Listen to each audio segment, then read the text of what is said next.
Mohon perhatian sebentar. Mohon perhatian sebentar.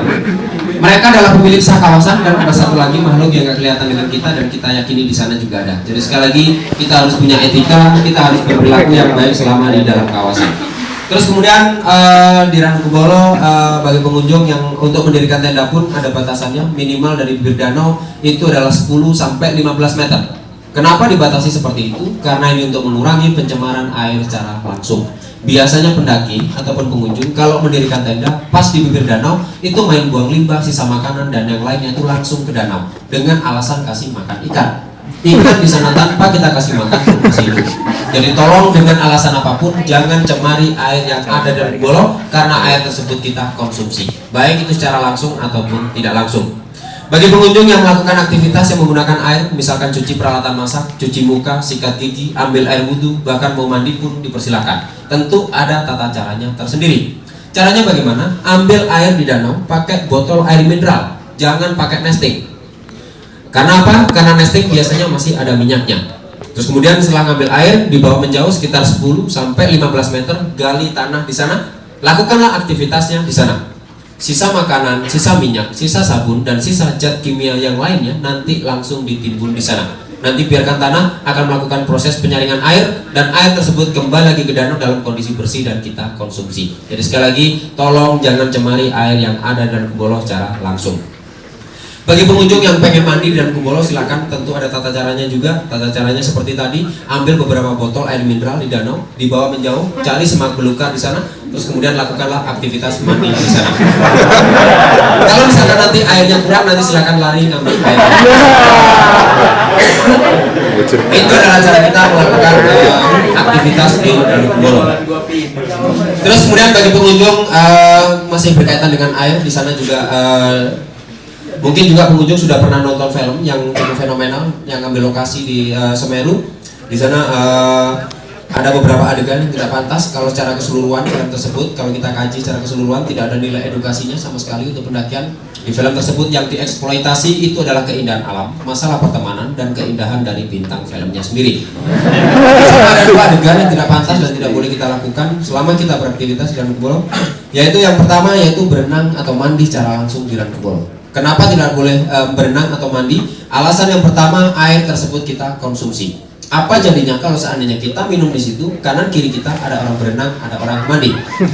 Alasan yang kedua, perlu diketahui bahwasanya suhu di Ranukubolo itu kisaran antara 5 derajat, 0, bahkan bisa -5, bahkan bisa -15. Tentu sangat dingin sekali. Bahkan di bulan-bulan tertentu sempat terjadi frost. Jadi sekali lagi kita bisa bayangkan kita pegang batu es saja tangan kita kram. Apalagi kita mandi, badan kita bisa kram, tidak bisa bergerak dan akhirnya tenggelam. Sudah memakan korban jiwa di sana. Tahun 2005 warga Ranupani sendiri pengantin baru bulan madunya di Ranukubolo. Yang cewek mandi terus kemudian terjadi kram, tidak bisa bergerak dan akhirnya tenggelam. Dicari oleh tim SAR, pasukan katak dari TNI AL, tim scuba diving tidak bisa menemukannya. Muncul dengan sendirinya setelah 7 hari. Tentu dengan gelar yang baru, almarhum. Silakan dicek, ditanyakan kepada warga Ranupani, ada nggak tahun 2005 warga Ranupani itu meninggal di sana tenggelam. Kami di sini bukan menakut-nakuti, kami di sini berbicara berdasarkan data dan fakta. Terus kemudian masih berkaitan dengan air, di sana juga ada batu prasasti yang dituliskan dalam bahasa Sanskerta, bahwasannya adalah Pukameswara Lawasra Tirta Yatra. Tirta Yatra dalam ajaran Hindu itu adalah perjalanan suci mencari air suci. Kalau digabungkan, Pukameswara dari Kerajaan Kediri pada pertengahan abad 14 melakukan perjalanan suci mencari air suci di Semeru. Dapatnya di Ranukubolo sama di Sumbermani. Masyarakat adat Tengger, masyarakat Hindu Bali, dan bahkan beberapa bulan yang lalu ada beberapa orang biksu dari Borobudur itu melakukan ritual keagamaan di sana. Alangkah tidak etisnya. Kita sebagai pengunjung, kita sebagai tamu itu mencemari air tersebut. Sedangkan umat beragama lain memanfaatkan air tersebut untuk kepentingan ibadah mereka. Jadi sekali lagi, tolong jangan cemari air yang ada di Ranukubolo. Terus kemudian adegan yang kedua di film tersebut yang tidak boleh kita lakukan selama kita beraktivitas di alam bebas, yaitu membuat perapian. Perapian yang dimaksud itu adalah api unggun. Kenapa tidak diperbolehkan bikin api unggun? Alasan yang pertama, ada potensi terjadinya kebakaran hutan. Ada dua faktor penyebab terjadinya kebakaran hutan. Yang pertama adalah faktor alam, yang kedua adalah faktor manusia. Kita juga menjadi salah satu pemicu terjadinya kebakaran hutan kalau seandainya kita bikin api unggun. Alasan yang kedua tidak boleh bikin api unggun, perlu diketahui bahwasanya kayu di sana itu semakin habis. Apa jadinya kalau seandainya setiap tenda itu bikin api unggun? Kalau dikalkulasi berapa ratus meter kubik kayu habis sia-sia. Kalau terjadi kerusakan, bencana tanah longsor, banjir, saya yakin pengunjung semua tidak merasakan dampaknya secara langsung, tapi kami yang berada di sekitaran kawasan yang merasakan dampaknya secara langsung. Jadi mari kita menjadi pendaki ataupun pengunjung yang bertanggung jawab terhadap diri kita sendiri, terhadap apa yang kita lakukan, dan terhadap masyarakat sekitar. Kalau misalkan dalam kondisi darurat, di sana ada satu titik api unggun yang dibuat oleh masyarakat, tentunya masyarakat sudah mendapatkan edukasi kayu mana dan tempat mana yang bisa digunakan untuk api unggun. Silahkan bergabung di sana. Di satu titik api unggun nanti akan ketemu pendaki satu dengan pendaki yang lain dan juga dengan masyarakat. Akan terjadi komunikasi, akan terjadi sosialisasi. Itu adalah makna yang sebenarnya dari api unggun. Mempererat tali persaudaraan. Bukan mementingkan ego masing-masing kelompok, bukan membuat api unggun di setiap tenda. Jadi mari kita kembalikan lagi makna yang sebenarnya dari api unggun, yaitu mempererat tali persaudaraan. Untuk selanjutnya masalah BAB. Kenapa kami sampaikan di sini? Karena sangat penting sekali. Ini demi kenyamanan kita bersama. Perlu diketahui bahwasannya beberapa tahun yang lalu banyak sekali pendaki yang BAB-nya itu di sembarang tempat, bahkan di jalur pendakian. Kasihan teman kita yang datang malam-malam dari Kumbolo sampai dari Kumbolo dalam kondisi pincang. Kalau kita tanya, ternyata dia tidak keselio, ternyata dia menginjak ranjau darat. Memang tidak sakit, tapi saya yakin pasti pincang. Untuk menghindari hal tersebut, tolong untuk BAB kita pakai caranya kucing saja. Caranya bagaimana? Menjauh, cari semak belukar, gali tanah di sana, lakukanlah aktivitas BAB di sana. Itu adalah cara kita melakukan BAB di alam bebas. Taman Nasional sudah menyediakan fasilitas, yaitu toilet kering yang sangat sederhana sekali. Ada 3 titik. Yang pertama di Panggunan Cilik, yang kedua di sekitaran shelter, dan yang ketiga di Kalimati. Toilet tersebut, kalau tahun kemarin banyak sekali pendaki yang menggunakan tisu basah. Tolong mulai tahun ini, mulai sekarang, kita kurangi penggunaan tisu basah. Karena tisu basah itu berbahan sintetis dan itu tidak mudah hancur. Kemarin kami melakukan pembersihan sepanjang jalur pendakian, bahkan di sekitaran area tempat kita BAB. Banyak sekali kami temukan tisu basah itu berserakan di mana-mana. Jadi sekali lagi, tolong mulai dari sekarang kita kurangi penggunaan tisu basah karena tisu basah itu berbahan sintetis dan itu tidak mudah hancur. Sebagai penggantinya, kita bisa menggunakan tisu kering yang dibasahi. Pendaki senior-senior kita dulu tidak ada tisu basah, mereka bisa melakukan aktivitas BAB di alam bebas. Kenapa justru sekarang kita malah tergantung dengan tisu basah? Jadi sekali lagi, tolong mulai dari sekarang kita kurangi penggunaan tisu basah sebelum penggunaan tisu basah itu dilarang masuk di dalam kawasan. Terus kemudian bagi pengunjung yang tidak terbiasa pakai tisu, biasanya pakai air, silakan nanti ambil air di danau, pakai botol air mineral, terus kemudian dibawa ke tempat atau ke area tempat kita BAB. Setelah menggunakan airnya, botolnya yang kosong jangan ditinggal, apalagi dimasukkan ke lubang. Alasannya kenapa? Alasan yang pertama, lubang tersebut akan cepat penuh.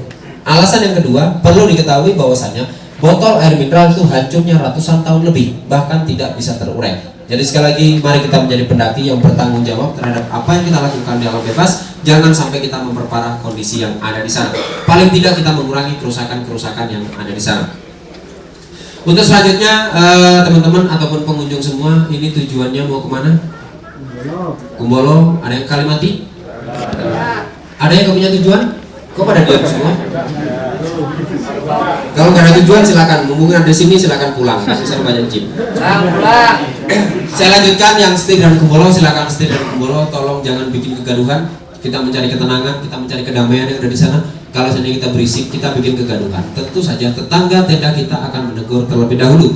Mas-mas, mbak-mbak jangan berisik. Apa jadinya kalau seandainya tuan rumah yang ada di sana dalam tanda kutip makhluk gaib yang menegur kita, tentu akan jadi repot nantinya. Jadi sekali lagi, tolong jangan bikin kegaduhan. Bagi pengunjung yang melanjutkan perjalanan menuju ke Kalimati, estimasi waktu sekitar 3-4 jam dari Kumbolo menuju ke Kalimati. Silakan dikalkulasi sendiri, jangan sampai kita mengawali perjalanan di sore hari, karena nantinya di Kalimati pasti dibutuhkan waktu yang cukup untuk istirahat, untuk memulihkan kondisi fisik kita, untuk melanjutkan perjalanan menuju ke puncak. Untuk jalurnya di belakang campground shelter persis, di situ ada satu tanjakan yang lumayan panjang, lumayan terjal, yang cukup terkenal dengan mitosnya, tanjakan cinta namanya. Jadi kalau udah berbau cinta, itu cepat ramai, cepat terkenal, dan cepat rusak. Sama tanjakan cinta seperti itu, tahun 2005 jalur tersebut hanya ada 2 lajur, kanan kirinya rumput tinggi begitu indahnya. Terus kemudian dieksploitasi dengan mitos, akhirnya banyak sekali orang berbondong-bondong ke sana, hanya ingin membuktikan mitos. Dampaknya adalah jalur tersebut sekarang rusak parah. Ada sekitar 8-9 lajur. Bahkan sekedar rumput saja tidak bisa tumbuh. Jadi untuk itu Taman Nasional sudah menyiapkan jalur alternatif, yaitu di depan shelter. Di situ ada satu tanjakan, tidak terlalu terjal, terus kemudian nanti belok kiri, melipir di bukit, nanti dapatnya di atasnya tanjakan Cinta. Jalur tersebut pemandangannya jauh lebih bagus, view-nya jauh lebih indah. Jalur tersebut punya nilai sejarah karena jalur tersebut ada sejak zaman kolonial Belanda. Silakan bagi pengunjung yang pengen nampak tilas di jalur zaman kolonial Belanda, silakan. Atau yang masih ngotot pengen membuktikan mitos di tanjakan Cinta, silakan. Itu hak masing-masing orang. Entah itu mau jalan nggak berhenti, entah itu mau jalan nggak nengok, atau bahkan jalan nggak nafas pun mau gosok. Mana yang terbukti terlebih dahulu. Setelah di tanjakan Cinta, di balik itu ada padang savana, yaitu Rorombo namanya. Di sana ada bunga warnanya ungu yang kebanyakan orang menyebut katanya adalah lavender. Tapi setelah diteliti, setelah diamati, ternyata bunga tersebut bukan lavender. Bunga tersebut bernama Latin Verbena brasiliensis Fel. Jadi susah untuk menyebutkan, untuk memudahkan sebut saja verbena. Jangan sebut saja bunga ataupun mawar, jangan. Tanaman tersebut bukan endemik di dalam kawasan. Tanaman tersebut berasal dari daratan Amerika Selatan, tepatnya dari Brasil, yang dibawa oleh orang Belanda pada masa penjajahan Belanda. Tanaman tersebut adalah parasit pengganggu, daya serap airnya tinggi hingga mematikan tanaman asli yang ada di sana. Nanti silakan dicek di sekitaran verbena tersebut ada gak yang namanya Edelweiss. Saya yakin akan mati, kalah daya serap airnya. Jadi untuk itu Taman Nasional sudah berupaya untuk memusnahkan tanaman tersebut. Bahkan tahun kemarin banyak sekali pendaki itu membawa pulang bunga tersebut, memang diperbolehkan khusus bunga tersebut, tentu dengan tata cara yang benar. Kemarin kita sudah sosialisasi, sudah kita kasih tahu dengan cara yang benar, yaitu dimasukkan ke dalam, setelah dipetik dimasukkan dalam plastik atau bahkan dimasukkan ke dalam tas. Banyak sekali pendaki yang mengabaikan apa yang kami sampaikan seperti itu, justru memperparah kondisi yang ada di sana. Habis dipetik, ditenteng sepanjang jalur pendakian, justru memperparah kondisi di sana, tumbuh dengan cepat di sana. Jadi sekali lagi, alangkah bijaksananya. Meskipun tanaman tersebut itu adalah parasit, meskipun tanaman tersebut adalah pengganggu, jangan sampai kita bawa pulang daripada nanti memperparah kondisi yang ada di sana. Toh di rumah juga tidak akan kering, di rumah juga akan di rumah tidak akan tumbuh dan cepat kering dan akan menjadi sampah. Jadi sekali lagi, alangkah bijaksananya kalau seandainya kita tidak usah membawa pulang bunga tersebut. Nanti biarkan Taman Nasional yang akan membereskan semuanya itu. Setelah di Rorombo nanti ada cemara kandang, dominan tanamannya adalah cemara. Banyak sekali pohon cemara yang rapuh di sana akibat kebakaran hutan. Sewaktu-waktu bisa tumbang, sewaktu-waktu bisa roboh. Jaga konsentrasi, jaga kekompakan tim, jangan sampai kita lengah. Setelah itu nanti ada Jambangan. Khusus di Jambangan dominan tanamannya adalah padang rumput dan semak belukar. Dan khusus di Jambangan di situ adalah areal kekuasaan dari Panthera pardus atau macan tutul. Ini sudah kami buktikan sebelum pendakian dibuka. Kami bersama petugas dan masyarakat lokal sudah melakukan survei. Banyak sekali kami temukan sepanjang jalur pendakian itu jejak-jejak macan tutul, jejak-jejak rusa dan jejak-jejak babi hutan. Itu mengindikasikan bahwasannya mata rantai makanan di sana masih komplit. Jangan sampai kita menjadi bagian dari mata rantai makanan mereka. Jadi itu hindari jalan sendirian di malam hari, khususnya di areal Jambangan. Setelah itu nanti ada Kalimati. Kalau kita gambarkan Kalimati adalah seperti ini. Ini adalah shelter, ini adalah camping ground yang disediakan oleh Taman Nasional. Jangan sekali-kali mendirikan tenda di luar camping ground yang sudah ditentukan. Karena apa? Baru masuk ke Kalimati saja, kanan kiri itu banyak sekali camping ground baru di sana. Ini bukan yang disediakan oleh Taman Nasional. Ini adalah dampak, ini adalah efek dari pendakian massal tahun 2012, salah satu produk adventure yang seharusnya pesertanya hanya 600 orang. H-3 peserta tersebut melonjak hingga 2.973 orang. Belum lagi ditambah pendaki di luar peserta tersebut. Hampir 5.000 orang masuk di dalam kawasan. Dampaknya adalah kerusakan ekosistem yang ada di sekitaran Kalimati, bahkan di sepanjang jalur pendakian. Terus kemudian di sini ada sumber air, yaitu sumber mani. Silakan bagi pengunjung untuk ngambil air di sini. Hindari ngambil air sendirian di malam hari. Karena apa? Karena di sini merupakan satu-satunya mata air dan kita berbagi dengan binatang-binatang yang ada di sana. Terutama adalah karnivora, terutama adalah Panthera pardus atau sejenis harimau yang lainnya. Sekitaran sini sekitar 2-3 kilo di sini banyak sekali goa tempat tinggal dari Panthera pardus atau macan tutul. Kalau seandainya rumahnya di sini, habitatnya di sini, minumnya pasti sekitaran areal sumber mani. Jadi sekali lagi hindari ngambil air sendirian di malam hari. Di sini ada toilet. Tata cara menggunakannya pun sama. Yang membedakan adalah pemandangannya. Jarang-jarang kita mendapatkan toilet yang berhadapan langsung dengan Semeru. Yang beraktivitas di toilet tersebut ingin melihat pemandangan yang sangat indah, nanti silakan dibuka pintunya langsung. Tetap kita harus mengurangi penggunaan tisu basah. jangan sampai kita memperparah kondisi yang ada di sana. Jadi sekali lagi kami di sini hanya sekedar relawan, hanya sekedar mengingatkan. Di sini sudah ada pernyataannya bermaterai bahwasanya batas pendakian sampai di Kalimati ini bukan akal-akalan dari Taman Nasional. Ini bukan rekayasa dari Taman Nasional. Ini sesuai dengan rekomendasi dari PVMBG bahwasanya status Gunung Semeru itu adalah waspada. Status gunung di Indonesia itu ada 4. Aktif, normal, waspada, siaga, awas. Semeru ada di level 2. Tentunya ada radius aman yaitu di sekitaran Kalimati. Jadi segala resiko setelah Kalimati di luar tanggung jawab dari Taman Nasional. Klaim asuransi juga tidak berlaku.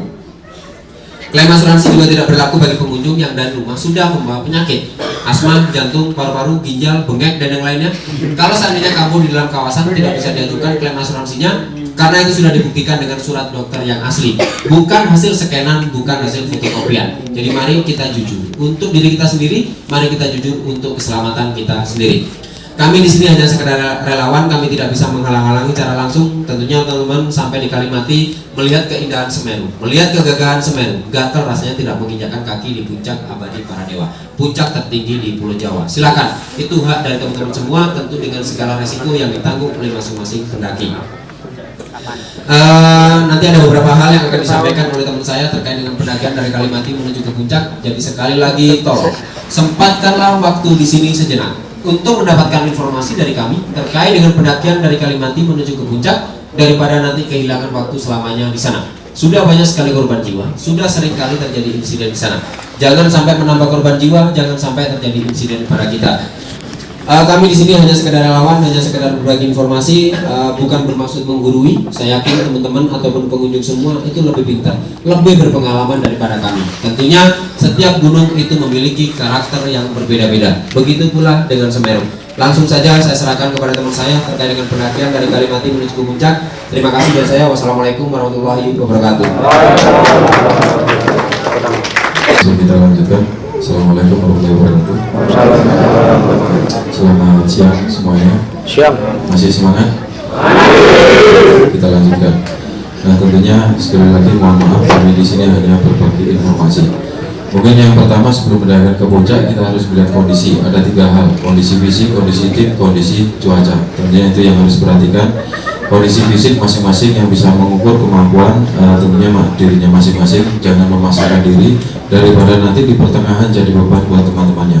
Kemudian kondisi cuaca yang tidak bersahabat kita harus tunda dulu sampai cuaca membaik, baru kemudian kita lanjut.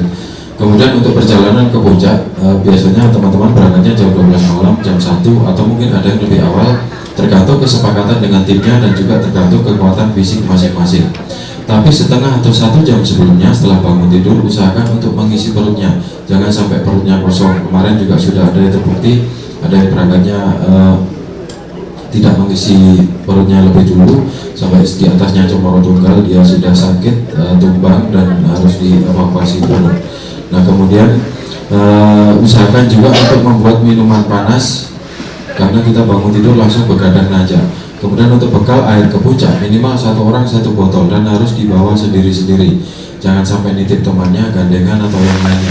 Jangan karena pacaran biar dibilang mesra dan karena fatal akibatnya. Jarak 5 meter jalan tinggi areal berpasir, yang di bawah mau mencari atas susah, yang di atas untuk ngasihkan ke bawah pastinya juga sayang jalannya. Jadi air harus membawa sendiri-sendiri. Mohon maaf untuk yang pingsan ya.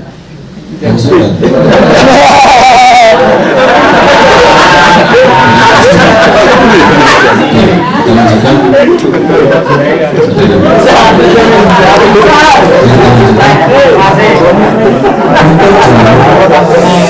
Perhatian untuk jalur bagi yang sudah pernah ke sana 2013 ke belakang mempergunakan jalur yang lama yaitu ke arah kiri terus sedikit naik lewat Arjopodo. Jalur itu sudah ditutup karena rusak parah, banyak yang longsor dan tentunya di situ juga sudah tertutup rapat ribunya semak belukar. Kita menggunakan jalur yang baru semenjak 2014 kemarin. Di belakang shelter nanti ada penunjuk arah, tulisannya puncak, tentunya bukan dari pihak Taman Nasional tapi dari salah satu komunitas. Dan nanti sepanjang perjalanan di situ akan banyak ketemu tanda-tanda lainnya, ada streamline, plastik dan yang lainnya. Kira-kira setengah sampai 1 jam perjalanan di sini akan banyak ketemu pohon edelweiss. Dan jangan sampai memetiknya sedikit pun, di tempat lain juga jangan sampai dipetik, walaupun itu dikatakan adalah bunga abadi terutama untuk yang cowok-cowok ini kan, biasanya yang dapat pesanan dari pacarnya yang di rumah kalau punya ya kan. Sabar ya bang. Sabar ya. Tunjukin ke pacarnya kalau misalkan nggak puas, minta yang asli, ajak ke sana. Tunjukin pohonnya, tunjukin bunganya, kan lebih romantis ya kan. Kemudian untuk FIS ini dilindungi oleh undang-undang, jadi nanti urusannya langsung dengan hukum. Kalau verbena tadi kan boleh dipetik. Nah nanti di areal Edelweiss ini juga sudah tercipta banyak cabangan jalan karena sudah dilalui oleh ribuan pendaki. Nanti yang perlu kita perhatikan adalah kita belok kiri naik ke atas, jangan ambil yang lurus atau yang agak serong ke kanan, walaupun menuju pertengahan ke arah ke puncak, karena di sini langsung memasuki areal berpasir, tentunya lebih berat dan posisinya adalah cerukan yang sempit. Kalau ada batu jatuh meluncur ke bawah, kesulitan menghindar ke kiri atau ke kanan. Kemudian nanti di sini kita akan ketemu jalur yang lama, Arcopodo bagian atas, Kelik dan selanjutnya. Setelah batas vegetasi di Kelik, kita memasuki area berpasir yang tentunya dominan pasir, kerikil dan bebatuan. Orang-orang biasanya menyebutnya di situ istilah kerennya adalah summit attack. Satu langkah kita melorot jadi setengah, seperti itu seterusnya. Ada satu saran dari kami, silahkan membuat jalur zigzag sendiri. Seperti ini, nanti setelah pertengahan, usahakan ambil yang kanan. Di sini tercipta dua jalur yang bersebelahan. Yang kiri adalah untuk jalur kita turun, yang kanan untuk kita naik. Di situ posisinya lebih tinggi, pasirnya lebih padat dan jalur zigzagnya lebih jelas, bekas dari pendaki yang lain. Logikanya dengan jalur zigzag pastinya jalur kita lebih panjang, langkah kita pastinya juga lebih banyak. Tapi dengan cara itu kita bisa menghemat waktu dan tenaga. Silakan dicoba apa yang kami sarankan. Misalkan nggak percaya, ingin dibuktikan sendiri, monggo silakan. Nanti mungkin satu tim bisa dibagi dua, satunya lurus, satunya zigzag. Jadi akan ketahuan. Nah kemudian kekompakan mohon tetap selalu dijaga, jangan sampai berjejeran dengan alasan apapun. Ada yang merasa paling kuat meninggalkan jauh teman-temannya di depan, ada yang tidak kuat ditinggal jauh di belakang dan sebagainya. Usahakan tetap dalam satu tim, karena misalkan ada salah satu anggota tim kita yang sudah tidak kuat, menyerah atau mungkin ada yang sakit, jangan sampai ditinggal sendiri, disuruh nunggu misalkan, karena tentunya berbahaya kalau menunggu sendirian. Kalau nggak ngomong ngantuk ya ketiduran, kalau sampai diajak jalan-jalan orang di sana kan repot. Jadi harus ada yang menemani atau jauh lebih baik mengantar turun ke bawah ke tenda masing-masing di Kalimati. Tentunya pada saat seperti itu dibutuhkan seorang pahlawan mengantar turun temannya ke bawah sekaligus merelakan yang lain lanjut ke puncak. Tapi pastinya harapannya adalah bisa sampai puncak bareng, bisa berfoto bersama dan sebagainya.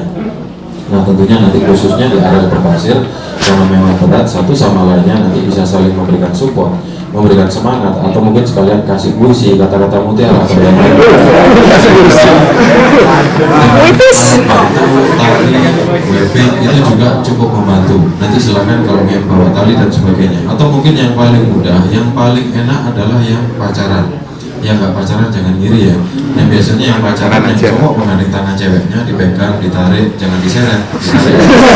Apalagi mendekati puncak biasanya lebih semangat lagi. Ayo dikit lagi, kamu bisa, mungkin seperti itu. Tapi yang cowok harus fokus. Nyampe atas ternyata bukan pasangannya kan repot. Atau orang lain, cowok lagi.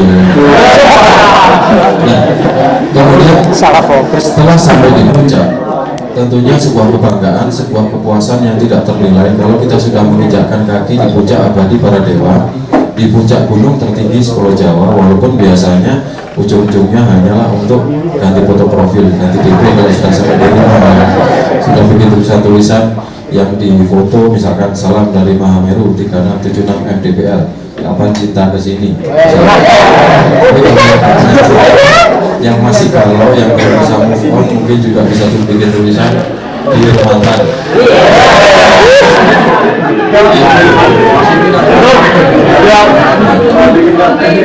Di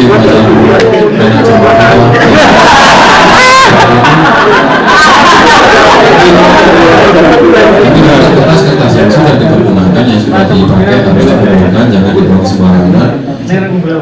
Kemudian spidol yang dipakai ini juga harus ditinggal di sini, tidak boleh dibawa. Bagi yang belum sempat nulis atau belum disiapkan dari rumah, silakan nulis di sini dulu sebanyak-banyaknya. Mau 2 rim, 3 rim silakan. Tapi spidolnya harus ditinggal. Kenapa? Karena misalkan media kertas dan yang lainnya sudah habis, pasti akan cari media yang lain, entah itu di batu, di kayu, atau mungkin jidat temannya yang tidur. Jadi untuk menghindari hal-hal yang tidak diinginkan sebetulnya harus ditinggal. Nah, kemudian pada saat berada di puncak ada 3 peraturan tidak tertulis. Peraturan ini bukan dari pihak Taman Nasional, tapi sudah ada di kalangan para pendaki sejak dulu. Peraturan yang pertama, batas pendakian berada di puncak kisaran jam 10 pagi kita harus segera turun. Kenapa demikian? Kisaran jam 10 pagi biasanya arah angin berbalik ke arah utara. Dikhawatirkan asap yang keluar dari kawah itu ke arah kita. Perhatikan asapnya, misalkan putih bersih itu hanyalah uap air, tentunya aman. Tapi misalkan yang keluar kekuningan, kecoklatan, bahkan sampai kehitaman pekat, itu yang dikhawatirkan berbahaya. Selain karena baunya yang sangat menyengat, dikhawatirkan juga ada zat lain yang mengganggu pernafasan kita. Misalkan terjadi demikian, yang pakai bab, scarf, jilbab, masker, slayer dan sebagainya, silakan dibasahi dulu dengan air paling tidak untuk mengcover sementara, kemudian segera turun. Jangan kaos kaki, nggak enak pastinya. Dan ini juga satu keunikan tersendiri, kalau di gunung-gunung lain asap yang keluar dari kawah itu cara terus menerus, sedangkan yang ada di Mahameru setelah keluar asapnya akan dia beberapa saat 20-30 menit akan keluar lagi, seperti itu seterusnya. Kemudian peraturan yang kedua, di puncak di ujung sebelah kiri ada satu menara antena repeater yang mencatat aktivitas kegempaan dari Semeru. Alat itu terhubung langsung dengan alat seismograf yang ada di pos pantau di Gunung Sawur di Lumajang. Tentunya jutaan orang masyarakat sekitaran Semeru sangat bergantung dengan alat itu. Jangan didekati, diganggu, apalagi sampai dirusak. Kalau ada pendaki lain yang mendekati, mohon untuk ditegur. Jangan malah nanti teman-teman sendiri mengambil antena itu iseng digoyang dan kabupaten peraturan yang ketiga, di puncak jangan mendekati kawah, karena kawah tentunya berbahaya. Di tempat lain, di gunung lain, selfie banyak memakan korban, dan di sana pun tentunya juga berbahaya. Kalau kita nyampainya sudah siang, yang kita lihat hanya asap dari kawah, tapi kalau kita nyampainya masih gelap, sebelum sunrise berbarengan dengan keluarnya asap yang kelihatan merah, disertai percikan api yang kadang juga ada lontaran batu bijar, kerikil-kerikil yang masih merah menyala, dan itu pernah memakan korban. Bahkan waktu itu mereka ahlinya gunung, ahlinya vulkanologi, yang melakukan penelitian bersama. Mereka rombongan dari Jerman, Jepang, beberapa orang Jogja yang mewakili Indonesia. 2 orang meninggal dunia di sana terkena lontaran batu bijar tadi. Satu kena kepala tembus belakang, satu lagi kena dada tembus belakang. Ada satu orang dari Jepang terkena lengannya bolong, seharusnya diamputasi tapi beliaunya nggak mau. Katanya untuk pengingat buat kita semuanya. Jadi apapun alasannya jangan mendekati kawah. Jangan justru ada lontaran batu bijar seperti itu kita mendekat, ditangkap, dibuat akik. Kemudian setelah puas berfoto-foto, selfie dan sebagainya, pada saat turun memasuki area berpasir kembali, tentunya lebih dulu saja, nggak perlu sesak lagi. Dan di situ bagi yang sudah pernah ke sana atau sudah banyak dengar sensasinya seperti apa. Kalau di Eropa ada ski salju, di sini ada ski pasir. Tapi yang kami ingatkan adalah jangan berlari, karena dengan berlari kita tidak tahu. Kadang di bawah pasir ini ada batu yang membuat langkah kita terhenti mendadak atau terpeleset dan akhirnya jatuh terguling. Itu yang paling sering terjadi insiden seperti itu. Tetap santai aja pada saat turun, dengan santai kurang lebih 2 jam sudah sampai di Kalimati. Berbanding terbalik pada saat kita naik tadi butuh waktu 4-5 jam bahkan lebih, tergantung fisiknya masing-masing. Dan kemudian nanti pada saat turun akan banyak ketemu tanda-tanda, ada batu yang dicat warna putih, dicat warna oranye, dan nanti mulai pertengahan kita bisa melihat ke bawah. Di batas vegetasi di kelit ada satu pohon yang cukup besar, yang di bagian batangnya bagian atas diikat kain warna merah, di bawahnya warna kuning. Kemudian ada ditambah juga plat dari besi yang dicat warna oranye, dan juga di kanan kirinya ada plat yang dicat warna merah dan ada penunjuk arahnya juga. Di sampingnya juga ada bendera merah putih. Tanda-tanda tersebut yang banyak tadi itu adalah sebagai patokan arah kita, sebagai tujuan kita. Gunakan jalur yang sama saat kita naik tadi. Jadi baik berangkat maupun turunnya kita gunakan jalur yang sama. Tetap fokus membaca tanda dan jejak yang ada di sana, dan sekali lagi kekompakan tim mohon tetap selalu dijaga. Jangan sampai berjajaran dengan alasan apapun, karena rata-rata yang hilang, yang nyasar adalah perjalanan turun dari puncak. Sedikit melenceng aja tentunya sudah sangat jauh, dan rata-rata adalah ke arah kanan, ke arah Blank 75. Jangan ditanya Blank 75 itu di mana. Yang tahu Blank 75 adalah warga lokal, petugas, tim SAR, dan orang yang nyasar. Nah, tentunya itu sudah tentunya kami di sini tidak meragukan kemampuan dan pengalaman teman-teman semuanya. Kami yakin teman-teman lebih berpengalaman, lebih pintar dari kami. Tapi tentunya kejadian tahun kemarin menjadi peringatan buat kita semuanya agar lebih berhati-hati. Ada seorang pendaki dari Swiss atas nama Lionel De Groot yang berangkat tanggal 3 Juni tahun lalu, sampai sekarang belum ketemu, nggak tentu ribanya kemana. Nah tentunya yang pada saat dia datang ke sini berangkat pagi-pagi buta tanpa izin, tanpa membeli tiket, dia juga tanpa mendapatkan informasi yang jelas seperti ini. Pada saat di Kalimati dia ketemu dengan pendaki yang lain, diingatkan untuk tidak berangkat dulu, tapi dia tidak menggubris, dia berangkat jam 3 sore. Dia diajak jam untuk malam. Pada saat malam hari dia tidak menghiraukan, dia tidak menggubris karena dia merasa sudah berpengalaman. Beberapa gunung di Jawa Tengah sudah dihadaki, bahkan dia sudah pernah ke Himalaya. Tentunya menjadi sebuah bukti. Tidak ada jaminan dari manapun, siapapun itu, selevel internasional sekalipun tidak ada jaminan di sini. Tapi walaupun kita baru pertama kali kita tetap memposisikan diri adalah sebagai tamu. Layaknya tamu kita harus punya etika. Percaya atau tidak percaya, nanti silakan permisi, mohon izin, walaupun dalam hati, dalam bahasa apapun, nanti silakan permisi dengan tuan rumah atau penghuni yang ada di sana. Kami yakin tuan rumahnya di sana akan ngerti dengan niat baik kita. Dan kemudian satu hal yang paling penting, perjalanan naik maupun turunnya nanti, satu hal yang harus benar-benar diingat, harus benar-benar diperhatikan. Yang berdoanya terlalu khusyuk.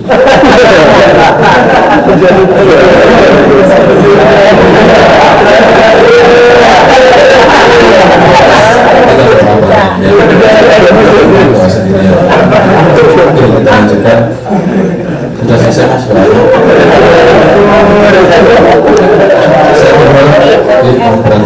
satu hal yang paling penting adalah naik motornya nanti jangan sekali-sekali menginjak batu, karena batu nggak stabil ada di situ, sangat rawan jatuh meluncur ke bawah. Kalau misalkan kita tidak sengaja menginjak batu dan batunya jatuh meluncur, teriakkan aba-aba, awas batu, rok dan sebagainya, agar yang di bawah bisa segera menghindar.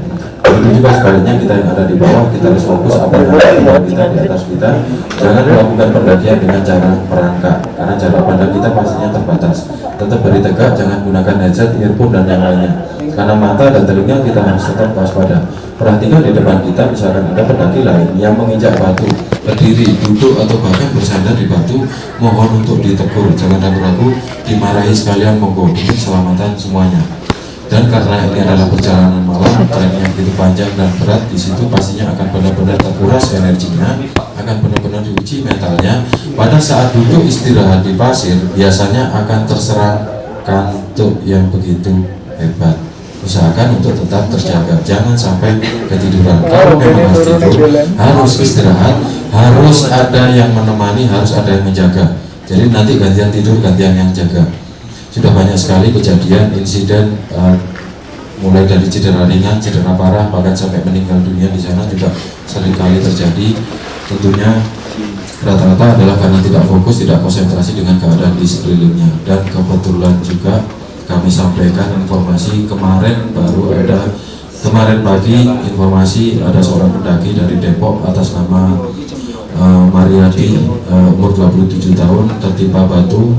Dia tidur, tidak ada yang menemani, diteriakin semua orang, dia belum sadar dan akhirnya tertimpa batu pada saat tidur, patah tangan, kemudian di pinggangnya dia tidak bisa jalan dan sempat pingsan beberapa jam.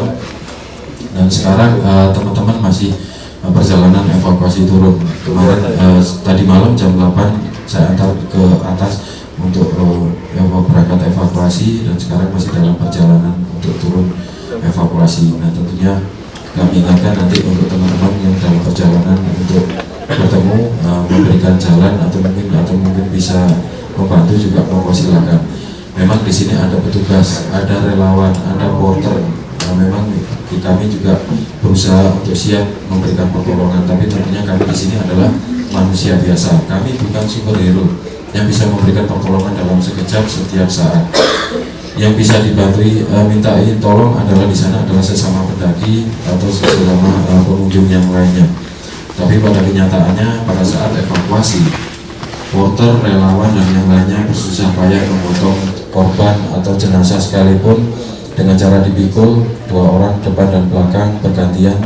yang lain, para pendaki datang berbondong-bondong menghampiri, bukannya membantu, tapi mengeluarkan HP dan kamera. Itu yang sering terjadi sekarang, membuktikan bahwasanya rasa kemanusiaan dan rasa kebersamaan kita sudah sangatlah menipis. Bayangkan misalkan pada saat itu puluhan atau ratusan pendaki berjajar rapi saling membantu, semampunya hanya bisa memikul 5 meter atau 10 meter, atau mungkin sekedar memegang, meringankan beban yang memikul. Kita tidak perlu tahu siapa dia korbannya, dari mana asalnya, suku, ras, agama, apapun, kita tetap bersemangat untuk membantu. Layaknya itu adalah artis ibu kota, layaknya itu adalah tokoh nasional. Alangkah indahnya kebersamaan yang seperti itu. Bayangkan kalau yang ditandu tadi adalah teman kita, saudara kita, atau bahkan diri kita sendiri. Kalau sudah dalam posisi ditandu seperti itu, apalagi yang bisa kita banggakan, apalagi yang bisa kita tunjukkan. Jadi mari mulai dari sekarang, dari sini kita munculkan lagi rasa kemanusiaan kita yang katanya sesama pendaki adalah saudara. Jangan sampai slogan yang itu hanya tinggal kenangan. Dan pada kesempatan ini kami mengajak teman-teman semua yang hadir dalam ruangan ini, sejenak kita menundukkan kepala. Mari kita mengenal arwah korban-korban insiden yang ada di sana. Mari kita doakan semoga arwahnya tenang di sana, mendapat tempat yang layak di sisinya, dan menjadi pengingat buat kita semuanya agar berhati-hati, saling menghargai, saling mengingatkan para pendaki lainnya.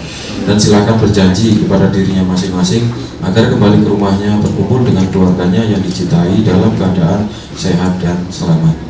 Untuk semuanya, mengeningkan cipta mulai.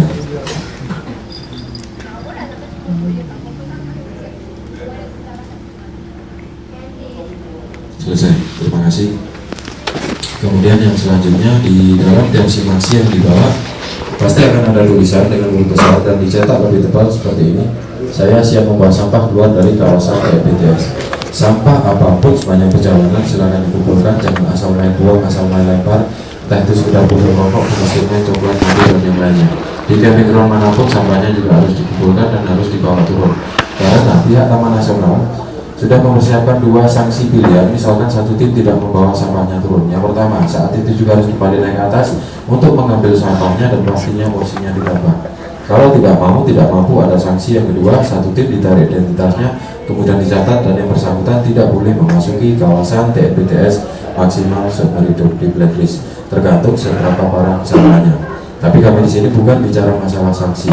Yang berhak memberikan sanksi adalah petugas dan masyarakat lokal. Kami di sini hanyalah relawan, kami dari server Sahabat Volunteer Semeru.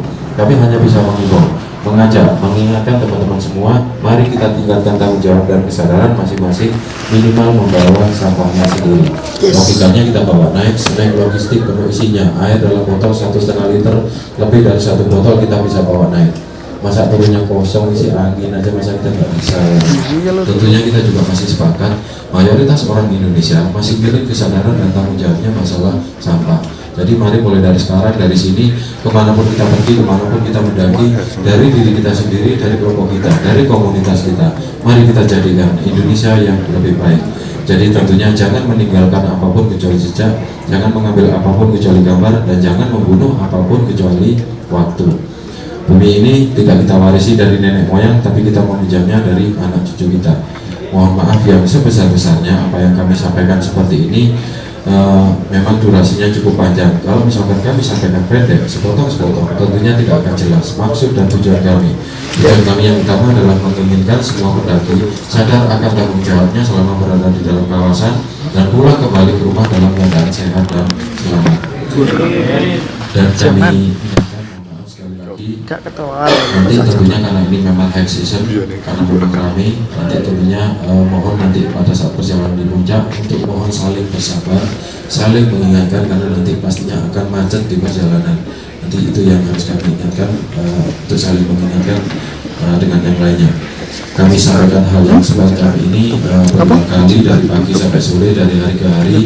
Sejak 2014 yang lalu kami bergantian dengan teman-teman yang lain. Kami juga berusaha untuk tidak patah semangat.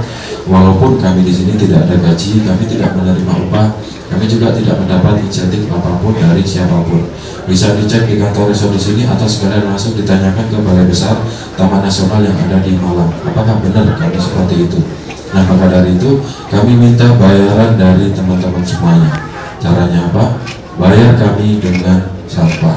Semoga jerih payah kami di sini, kerelaan kami di sini terbayar dengan kesadaran Anda untuk turun kembali membawa sampahnya, terbayar dengan kesadaran Anda untuk ikut melestarikan alam di sana. Sepakat? Sampai di sini ada yang mau ditanyakan?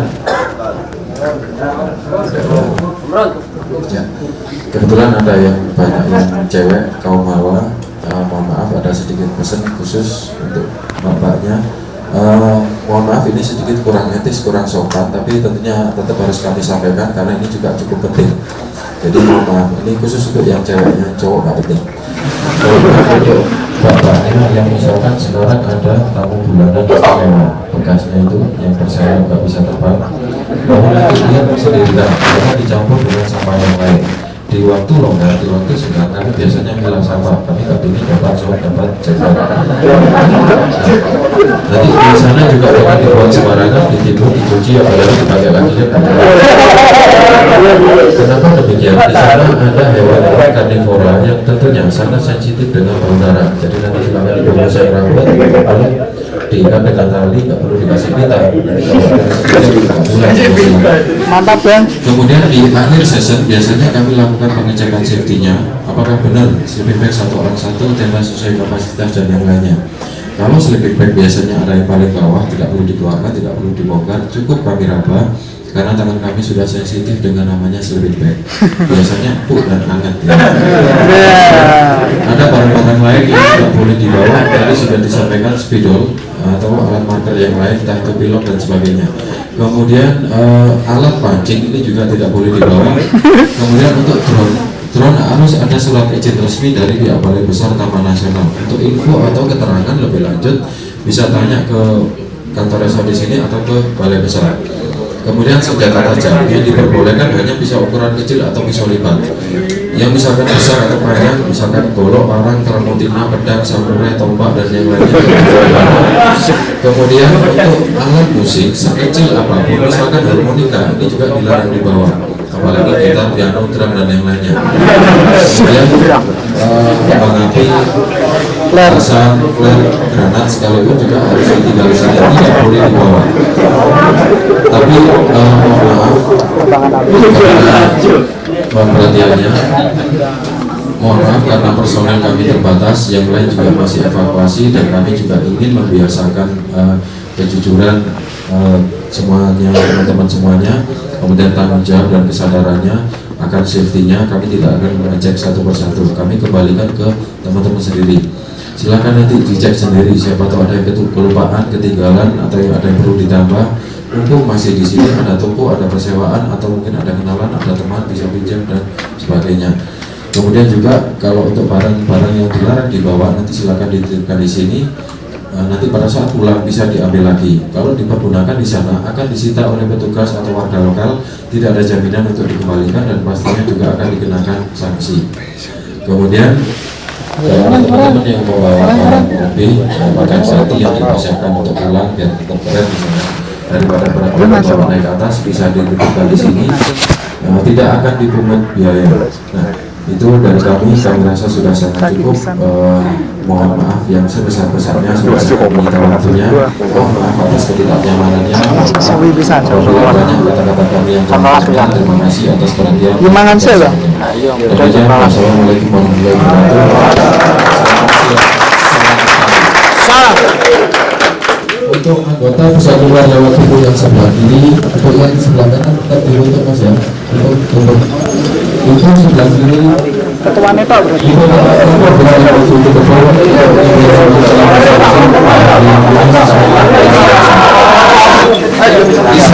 Bisa